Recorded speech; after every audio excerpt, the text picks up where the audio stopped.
I'm going to call this day two of our trip to Kentucky, which is where we were last week. One of the reasons we went to Kentucky is always in October, there's always a special gathering of all the Sayerses.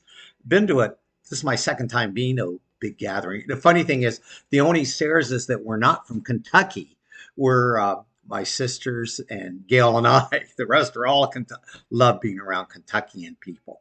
Had a great gathering.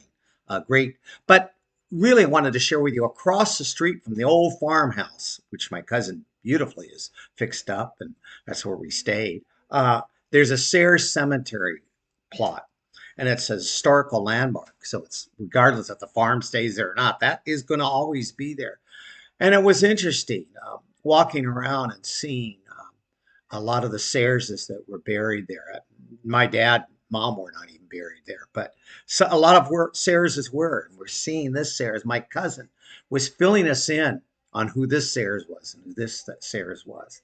And then the next day we had this great party at the farm. A lot of Sayers that showed up.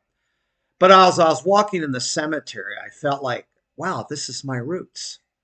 This is where I belong. I mean, this is part of where we belong as a family there. I've been to Kentucky before, but never had that feeling. And then when you had that grand reunion the next day, I felt like, wow, this is part of my family.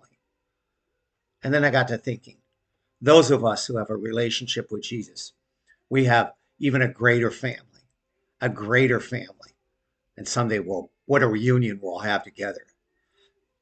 Okay, this is day two in Kentucky, relationships with the family.